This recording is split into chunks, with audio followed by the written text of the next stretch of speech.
L'état de la voirie à travers la République démocratique du Congo, mesdames et messieurs, la semaine dernière, nous vous avons promis de vous présenter aujourd'hui un tableau des bords des réalisations enregistrées par l'Office des voiries et drainages sous le leadership de Victor Toumba Tshikela, le directeur général qui a amené une nouvelle vision au sein de cette structure en charge de la reconstruction. Mesdames et messieurs, au cours de ce magazine, vous allez suivre les travaux de lutte anti-érosive enregistrés presque dans toute la province, mais également les travaux de la voirie dans les différentes provinces de la République démocratique du Congo. Nous avons choisi, mesdames et messieurs, de vous présenter un tableau de bord très représentatif qui vous présentera, mesdames et messieurs, les réalisations enregistrées dans le Congo profond. En deuxième partie de votre magazine, mesdames et messieurs, aujourd'hui, vous allez suivre une interview exclusive parlant du leadership avec un spécialiste dans ces domaines. Le docteur Silas Mimile Makangu nous a accordé cette interview dans laquelle nous avons également analysé quelques points de l'actualité en République démocratique du Congo. Mesdames et messieurs, bienvenue à toutes et à tous à votre magazine, notre magazine RDC Infrastructure et Développement que j'ai le royal plaisir de vous présenter ce jour. Bienvenue. Mesdames et messieurs, je vous le disais à l'entame de cette émission qu'au cours de ce magazine, vous allez suivre les grandes réalisations qui ont marqué l'année 2020 sous le leadership de l'ingénieur Victor Toumba Tshikela, directeur général de l'Office des voiries et drainages, avec une nouvelle vision et une autre manière de faire. Dans le cadre du programme d'entretien routier PER 2020, les provinces ont été servies de moyens pour entretenir les routes, mais également ces moyens ont servi dans d'autres provinces de réaliser les travaux de lutte anti-érosive. Je vous convie à présent, mesdames et messieurs, à suivre cet élément, no comment. Suivez comment est-ce que Victor Toumba a fait les déplacements à travers différentes provinces, question d'inspecter les travaux, mais également de booster ces ingénieurs qui sont déployés à travers la République démocratique du Congo dans le souci de doter à la population les infrastructures de base et de qualité. Suivez et on se retrouve juste après.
docteur Silas Mimile nous a accordé une interview. Nous avons parlé avec lui sur un bon leadership, mais également nous avons analysé quelques points d'actualité en République démocratique du Congo. Mesdames et messieurs, je vous convie encore cette fois-ci à suivre cette interview exclusive qui est Silas Mimile Makango, spécialiste en leadership, pasteur, nous a accordé. Mesdames et messieurs, suivez. Docteur Silas Mimile, merci d'avoir répondu à notre invitation. Vous travaillez sur le leadership en République démocratique du Congo sur le plan international, mais pour ceux qui ne vous connaissent pas, pour ceux qui vous voient aujourd'hui pour la toute première fois, qui est Docteur Silas Mimile? Merci pour l'invitation. Je suis très ravi d'être sur ce plateau. Le Docteur Silas Mimile Makango est consultant en leadership et en communication politique. Il est chef d'entreprise, père de famille, il est pasteur d'église Cité Rama. Il dirige une agence de formation en leadership, AILI, International Leadership Institute. Ici à Kinshasa. Ici à Kinshasa, mais aussi à l'étranger, parce qu'il faudrait dire que nous fonctionnons de manière à être utiles à ceux qui sont ici, mais aussi à ceux qui sont à l'extérieur grâce aux nouvelles technologies de l'information et des communications.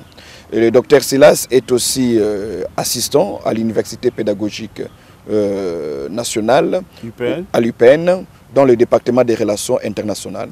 Il est doctorant en politique internationale. Voilà. Merci beaucoup pour cette présentation qui est vraiment complète. Vous avez suivi, mesdames et messieurs. D'entrée de jeu, nous allons parler du transport à Kinshasa, les transports urbains. Le chef de l'État avait mis en circulation il y a peu 330 bus. Alors, on attendait encore les 110 autres qui sont déjà arrivés à Kinshasa, donc qui sont arrivés à Boma, et dans quelques jours, ces bus seront à Kinshasa. Donc, ce qui nous fait aujourd'hui 440 bus de Transco acquis sur fonds propres du gouvernement de la République. Un petit commentaire par rapport à cette grande réalisation dans le secteur du transport. Je crois que c'est une très bonne nouvelle pour les usagers de ces moyens de transport, ceux qui prennent tous les jours les transports en commun. C'est une très bonne nouvelle pour eux. Ça leur permet de quitter un point X vers un point Y, parce qu'on s'est beaucoup plaint du fait de voir les gens rester pendant 1 heure, 2 heures à l'attente d'un moyen de transport dans les arrêts de bus. Cela constitue à la fois un manque à gagner et pour l'État, mais aussi pour les individus eux-mêmes. Mais il va quand même se poser un problème. Le problème, c'est celui du réseau routier. Parce que c'est bon d'avoir autant de bus, parce qu'il est estimé qu'avec une population qui avoisine plus ou moins 12 millions d'habitants, il faudra plus ou moins entre 900 ou 1000 bus pour que les transports ne soient plus un casse-tête, comme nous le voyons sous d'autres cieux. Mais le problème qui se pose, c'est le problème du réseau routier. Où est-ce que ce transport, ces bus vont circuler? Est-ce qu'il y aura une fluidité? Parce que le réseau routier que nous avons aujourd'hui, nous l'avons hérité de l'État belge. Oui. Ce réseau routier n'a pas été élargi, n'a pas été grossi, il est resté presque le même. Nous colmatons les trous lorsqu'il y a des trous, nous asphaltons ce qui n'était pas asphalté.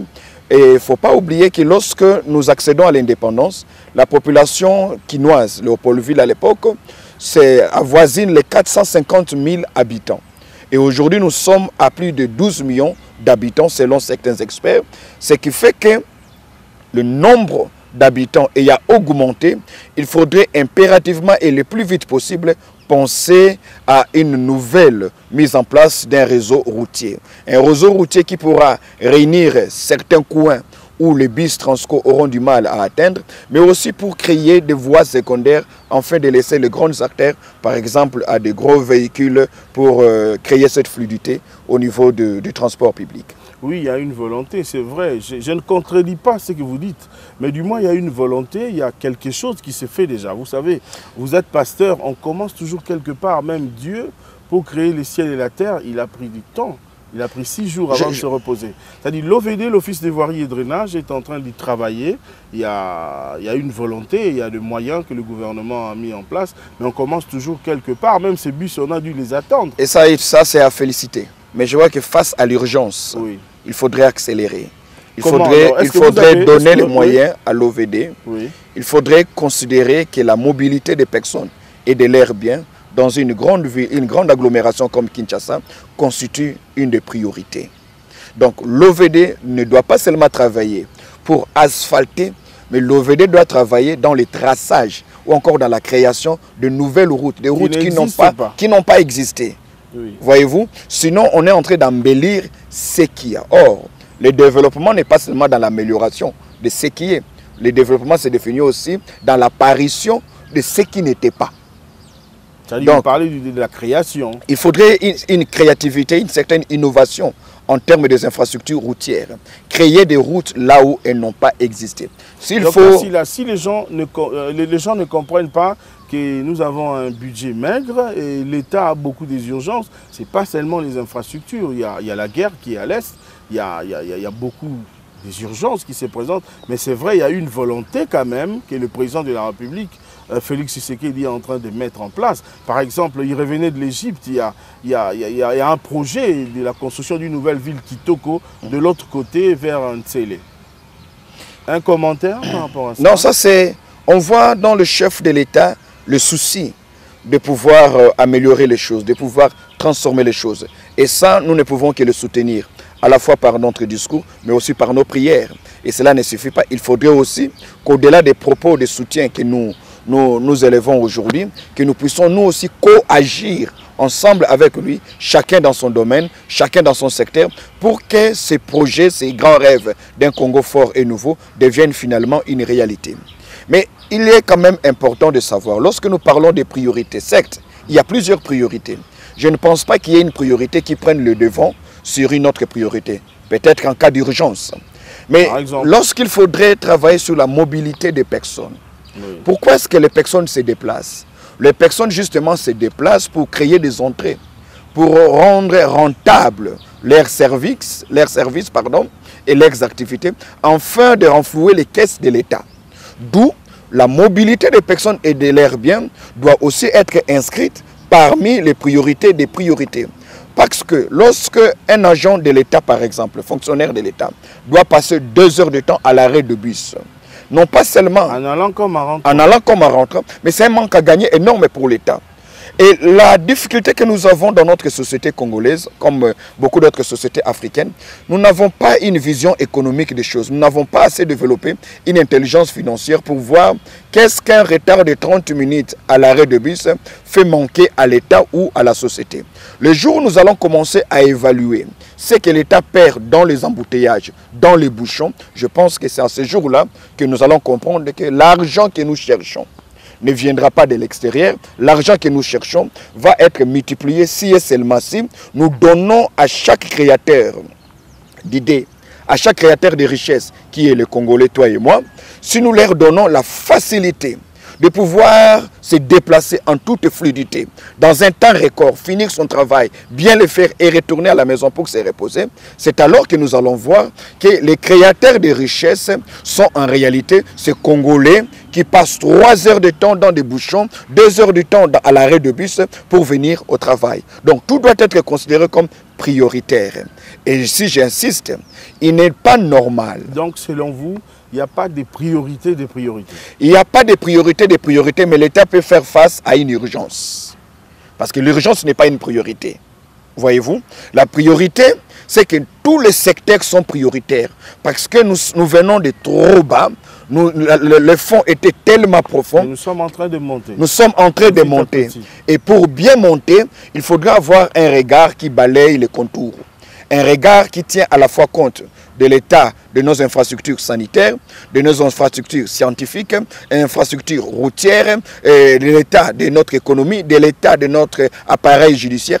Tout est prioritaire. Voilà pourquoi ici nous faisons appel à un leadership collectif, c'est-à-dire un leadership qui est conduit par des hommes et des femmes qui partagent un même rêve, le rêve de voir un Congo debout au centre de l'Afrique et qui influence les autres nations africaines à avancer vers un développement véritable.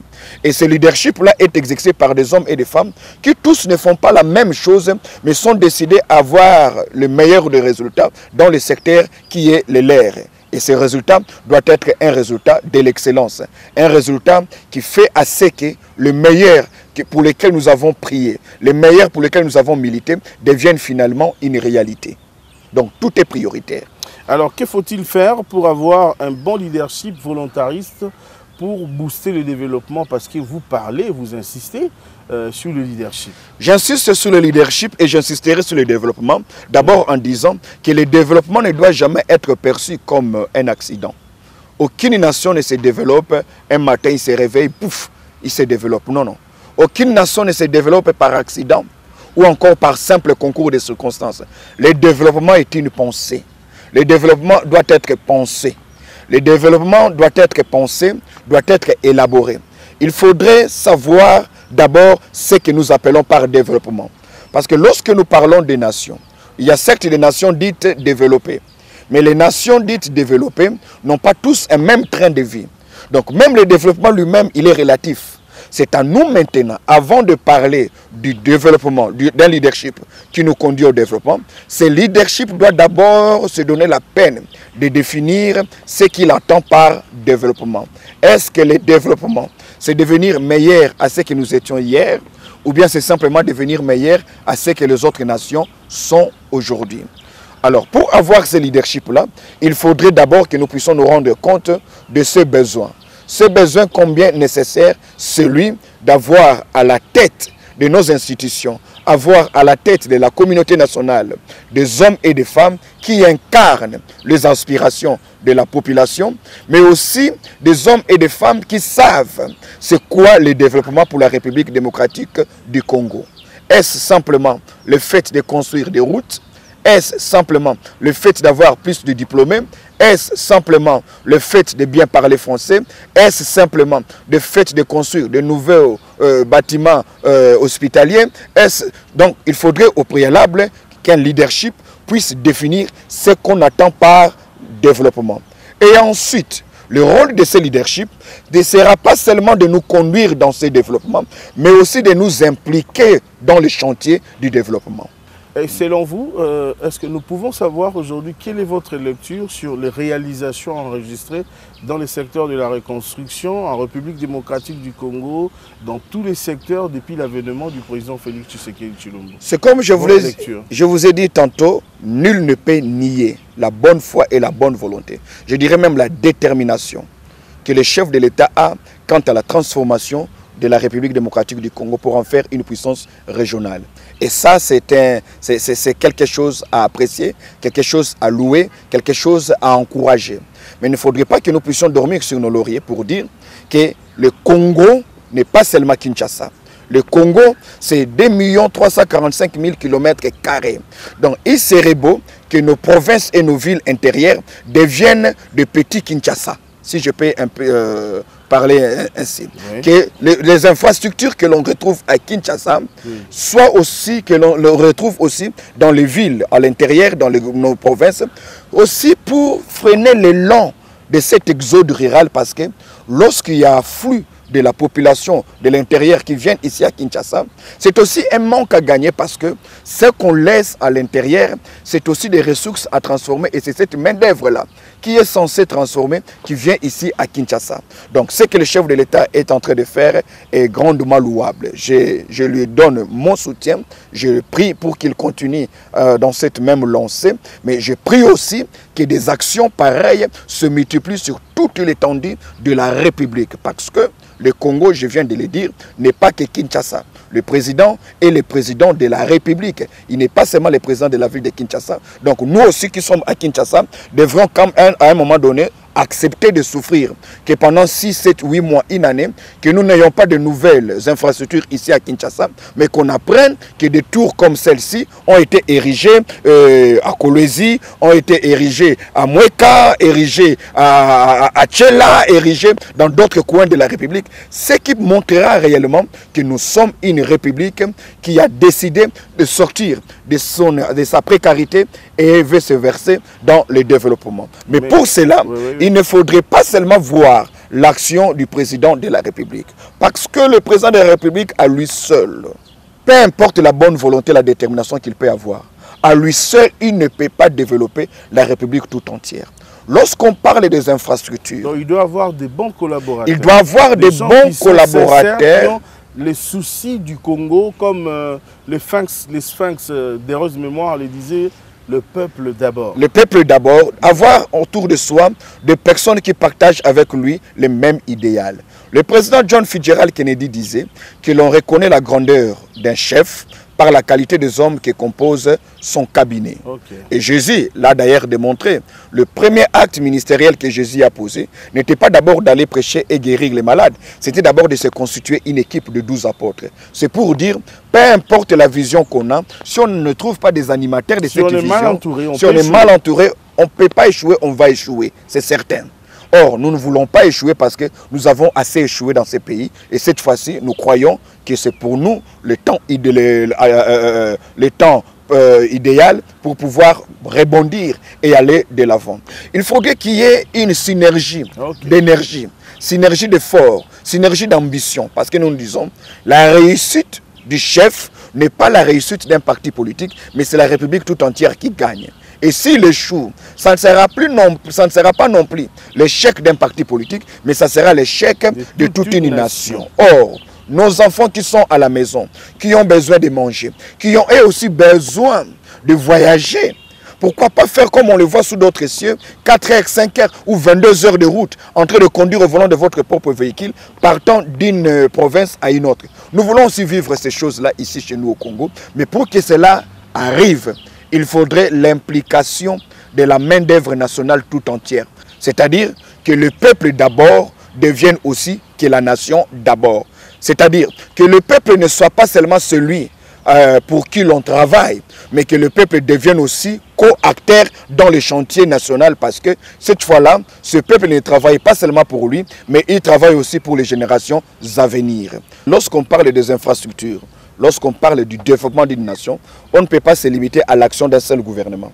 Parce que le projet de développement ou encore le plan de développement d'une nation doit toujours s'étendre au-delà d'une mandature, au-delà d'une législature, parce que nous devons avoir l'audace de pouvoir élaborer un plan de développement, un plan d'infrastructure qui s'étendra de 2021 où nous sommes de 2021 pour aller jusqu'en 2035 ou en 2040. Et lorsqu'on parle des infrastructures, lorsqu'on parle du développement, nous devons avoir l'élégance de surpasser les mandatures, d'aller au-delà des 15 ou d'aller au-delà des 15 ans.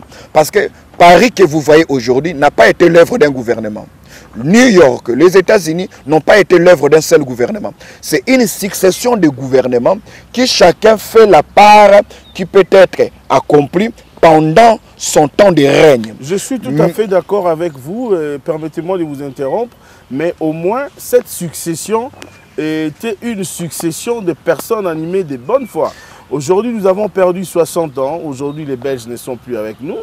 Rien n'est construit. Mobutu, c'est vrai, on les critique par exemple, mais si nous voyons les grands ouvrages, par exemple comme le Stade des Martyrs, le Pont Maréchal, le Palais du Peuple, les bâtiments qui est derrière moi ici, le Pont Maréchal, le Palais du Peuple, tous ces gouvernements qui se sont succédés, il n'y a aucun ouvrage, il n'y a aucune infrastructure de cette taille. C'est vrai, on fait quelque part, mais combien ça profite à la population? Mais justement, c'est parce qu'à un moment donné, notre leadership national, le Congolais dans son ensemble, l'élite congolaise, l'intellectuel congolais ou encore l'universitaire congolais, n'est pas assez ambitieux. Il ne veut pas s'élever pour donner à l'Afrique un pays ayant des infrastructures à la fois viables, à la fois qu'on peut imiter, simplement parce que nous politisons la République. C'est-à-dire, ceux qui arrivent au pouvoir pensent faire juste pour défendre un mandat, alors qu'ils sont là en réalité. C'est servir d'abord. C'est servir. Et servir, c'est servir la nation. La nation, c'est le peuple, la nation, c'est son territoire. Mais aussi donner à ce peuple-là des logements viables. Donner à ce peuple-là des infrastructures où il peut se soigner sans pour autant chercher à aller se faire soigner en Inde, au Maroc ou en Europe. Et donc, moi j'estime, avec l'élan que le président Félix a amorcé, il est possible qu'en 10 ans, que des infrastructures surgissent comme des champignons. Donc, si nous devons parler de l'infrastructure et du développement, nous ne devons pas omettre de revisiter ou de repenser l'acteur principal qui est l'homme congolais. Est-il à même de ne pas détourner? Est-il déjà assez équipé moralement pour ne plus détourner les sacs de ciment? Pour ne plus, en lieu et place, de construire un bâtiment de 10 places ou encore de 10 pièces? Va-t-il pas construire un bâtiment de 5-6 pièces alors qu'il a eu l'argent pour un bâtiment?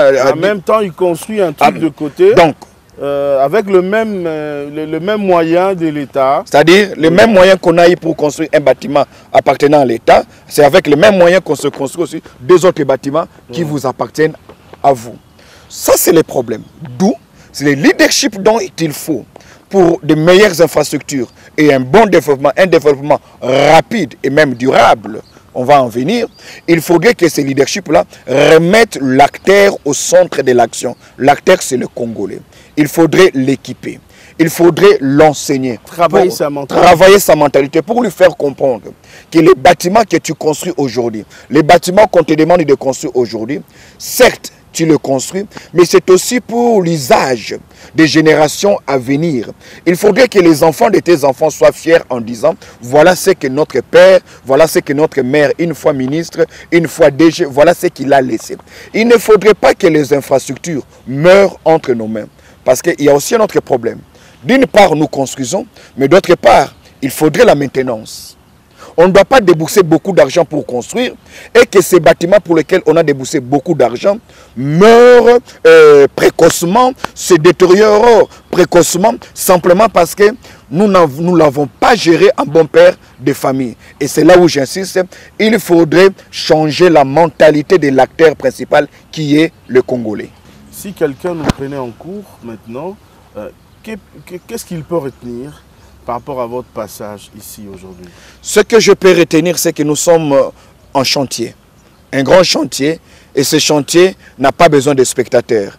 Ce chantier a besoin que la main-d'œuvre nationale, la population congolaise dans son ensemble, puisse être impliquée dans la transformation de son espace, par la construction, mais aussi par la production des idées. Et pour cela, il faudrait comprendre que le développement auquel nous aspirons ne sera pas un accident, mais ça sera l'aboutissement d'un projet que nous devons élaborer aujourd'hui en tenant compte des défis qui sont les nôtres, mais aussi en nous engageant à faire mieux que ce qui a été fait hier, comme nous le voyons aujourd'hui. Et pour cela, nous avons besoin de regarder dans la même direction. On ne développe pas la nation seulement par les politiques. Il faudrait une orchestration, il faudrait l'implication de toutes les intelligences nationales. C'est les intelligences qui sont dans les domaines de l'ingénierie, dans les domaines économiques, dans les domaines scientifiques, dans les domaines culturels, dans les domaines religieux. Parce que le grand chantier qu'est le Congo nécessite l'implication de tous les acteurs.